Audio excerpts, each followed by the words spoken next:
Myths as symbolic maps of Durkheim's social forces: Zeus, Heracles, Thor, Indra. Germanic symbols energize emotions, national, religious, and spiritual symbolism with Kant's symbolic knowledge, Rollo May's overview, D. Butts, and D. Balaganapathi, plus Mannheim's symbolism and Kant's symbolic knowledge. D. Balaganapathi provides an excellent synopsis of the role and significance of symbols. Our contact with the world outside is based on symbols. Our language is nothing but symbols. The scripts are still more so. Our art, our poetry, in fact, every aspect of life is based on symbols. We think in symbols, we act in symbols. We live in symbols, we learn in symbols. Leslie A. White adds that, it was the exercise of the symbolic faculty that brought culture into existence, and it is the use of symbols that makes the perpetuation of culture possible. Without the symbol there would be no culture and man would be merely an animal, not a human being. Wikipedia states, Kant's Critique of Pure Reason has often been cited as the most significant volume of metaphysics and epistemology in modern philosophy. Kant's symbolic knowledge is a critical development in academia with which Nietzsche, Ortega-Gasset, Heschel, and Heidegger are in agreement. John Glenn stresses that Kant, 1724–1804, focused on symbols as basic concepts, the categories and the ideas of reason, which the human mind employs can only come to be conceived because they are capable of being first presented in concrete symbolic form. Symbols energize emotions, national, religious, and spiritual symbolism. David Butts states, national attachment, a feeling of close personal attachment to one's nation or state, is a powerful organizing force that has been a facet of all successful human societies. The powerful emotions and universality of patriotism are self-evident. In World War I, 11 million soldiers were killed and every single soldier was a patriot. The Battle of the Somme was one of the bloodiest in history, with over 1 million men killed or wounded. The 57,470 casualties suffered by the British, in the first day of the battle, including 19,240 killed, were the worst in the history of the British Army. This wholesale slaughter of men first emerged during the American Civil War. Toward the end of the Civil War, in the Battle of Cold Harbor, Union soldiers pinned letters to their loved ones to their backs, knowing the order for a frontal attack would result in their deaths. It would take very powerful emotions to keep men committed in those horrific circumstances. Symbolism and identity. D. Balaganapathi observes, the basis of every culture and every identity is determined by its own established common symbolic expression. During the Vatican's crusade against the heretical sect the Cathars, the ancient city of Minerve in southern France was the site of a 10-week siege by Simon de Montfort in 1210. The citizens of Minerve, after surrendering, were given the option of converting to Catholicism or death. 140 Cathars chose death rather than convert, and were burned at the stake. What is unique is that those 140 Cathars who chose death died for a metaphor. The dualistic theology of the Cathars held that the physical world was a manifestation of evil by the demiurge Rex Mundi, king of the world, while God was entirely spiritual without any physical manifestation. So, symbolism can invoke powerful emotions and are intricately connected with motivations in some circumstances. Symbols and symbolism of justice and injustice. Historically, protests and revolts against injustice are frequent and innumerable. The earliest historical revolt was in the city of Lagash in ancient Sumerian civilization in the Fertile Crescent between the Tigris and Euphrates. Urukagina overthrew the NC Lugalander around 2375 BCE. Urukagina reforms against corrupt ruler Lugalander improved the lives of common people by addressing issues like the seizure of their boats, sheep, and fish stores. On recent history there have been numerous protests against injustice, including the Montgomery bus boycott, the Greensboro sit-in, the Freedom Rides, the Salt March by Gandhi, the Stonewall riots, the Black Lives Matter protests, and the student protests of the 1960s, 1963 March on Washington for Jobs and Freedom, 1969 anti-1969 Vietnam War protest, 1969, 1982 anti-nuclear march. The People's Climate March. In 2014, this was one of the largest protests in U.S. history. These examples demonstrate the enduring struggle for fairness and equality in diverse societies and cultures. The inescapable conclusion would be that there is a built-in, hardwired value for justice and fairness in human consciousness, and the existence of unconscious symbols associated with the concepts of justice and equality.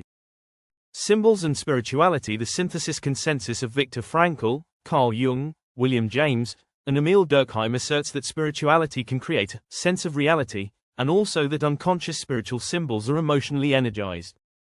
William James emphasized that they, spiritual experiences, determine our vital attitude as decisively as the vital attitude of lovers is determined by the habitual sense. Furthermore, Nancy Ferlotti states, affect emerges from archetypes, which are the a priori ordering principles of nature, the world, and the psyche. Donald Kalst observes, archetypal energy is rooted deep in the unconscious and it is archaic, primitive, and also typical. Archetypal energies and effects are not easily assimilated by the conscious mind. New approach: myths as symbolic map models. Rollo May, an American existential psychologist and author, in his article, The Significance of Symbols, September 1960, observed that there has been a radical change during the past 3 decades in this country in the importance during the of symbols as subjects for discussion and inquiry in psychology and psychiatry. In the 1920s, the tendency in these fields was to rule symbols out as much as possible, never to raise the topics of symbols or myths if it could be helped. We left these esoteric topics to the poets and literary critics. Neither term, symbol, or myth, even appears in the index of the standard psychology textbook. He goes on to say that this neglect and oversight was due to the proclivity, the materialist fixation with data, which could ultimately be described in physiological or stimulus response terms. To my knowledge, symbolic maps of social consciousness is a new approach.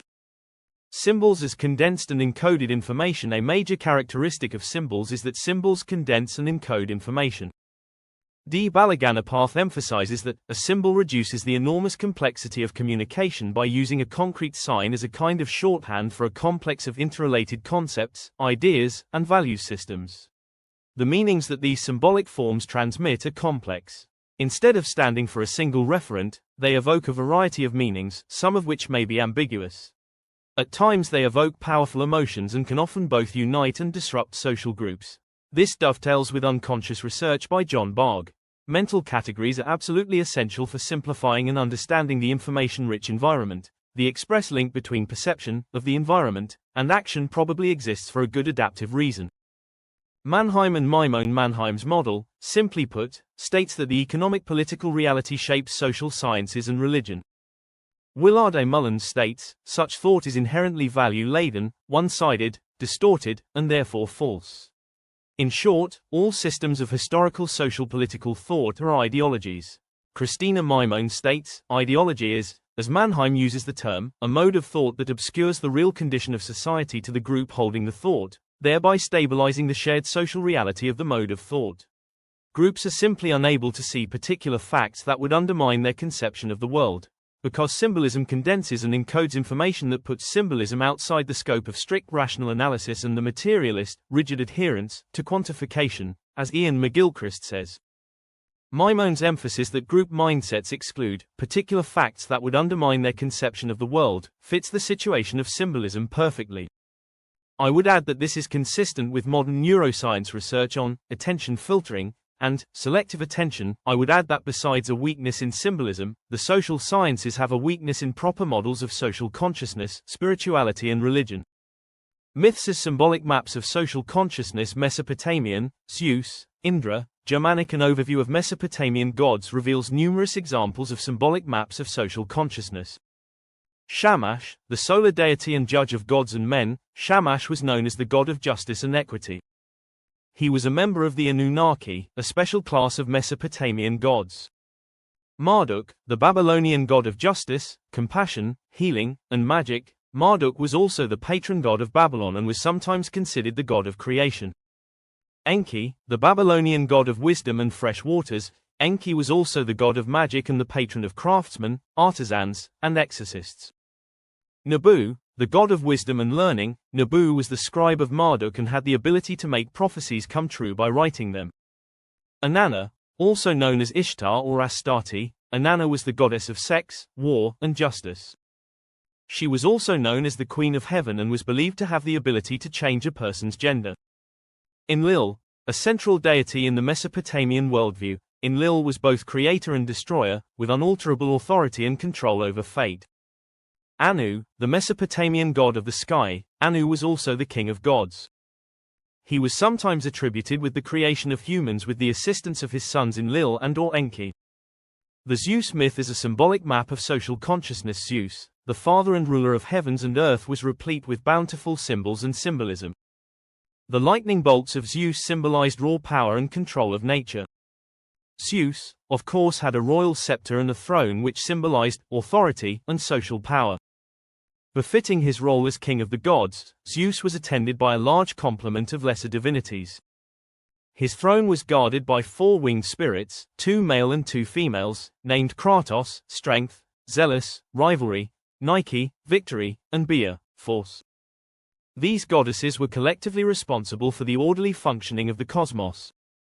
The founder of kingly power, of law and of order, whence Dice, Themis and Nemesis are his assistants.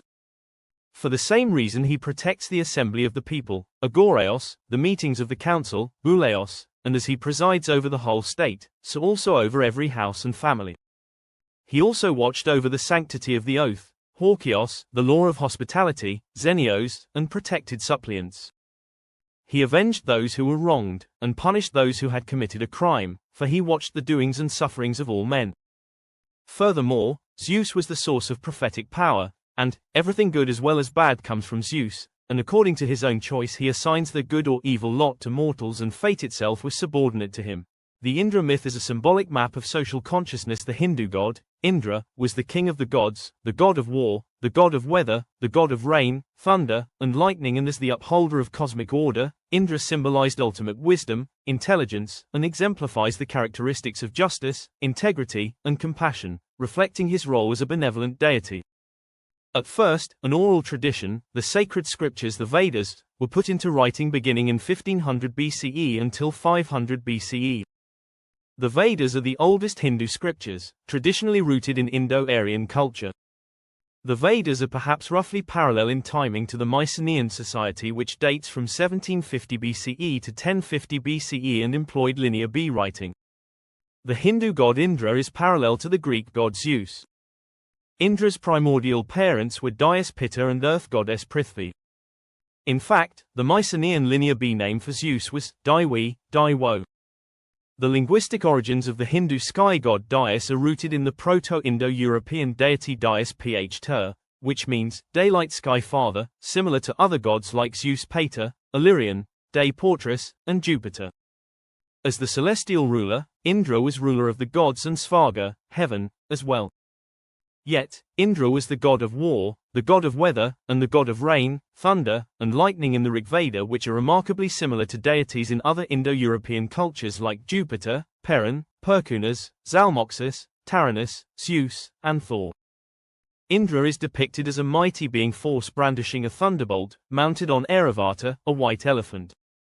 As cosmic order, Indra symbolized ultimate wisdom, intelligence, and exemplified the characteristics of justice, integrity, and compassion, as well as Dharma, which embodied righteousness and duty and made Indra the guardian of moral law. I would add that, from my research, compassion as a teaching didn't fully blossom in Hinduism until the Upanishads, a development roughly parallel to Judaism and Greek philosophy. Full story in myths as symbolic maps of social forces, Durkheim, Zeus, Heracles, Thor, Indra, Germanic with Kant's symbolic knowledge and Balaganapath, Life is based on symbols, Kindle edition, Amazon KDP by Charles Peck Jr. 3 sections not in the video. 1.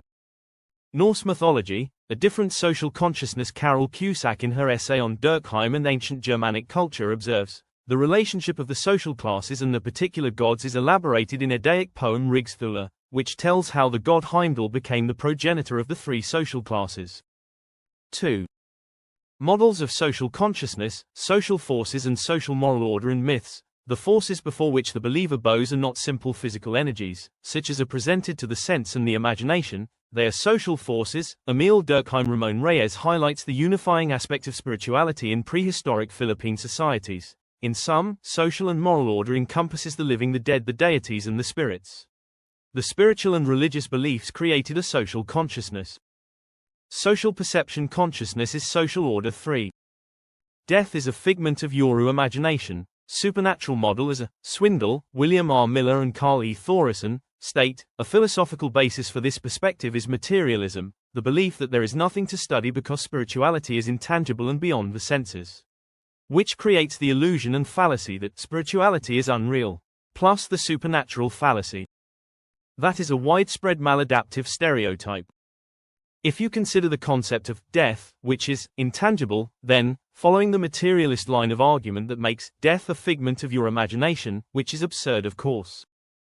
The argument that all spirituality is unreal is equally absurd, on several levels. Besides the materialist argument being an illusion and fallacy, there are studies which demonstrate that there's several types of spirituality are tangible and real, such as Saslow's study that revealed a correlation between spirituality and compassion.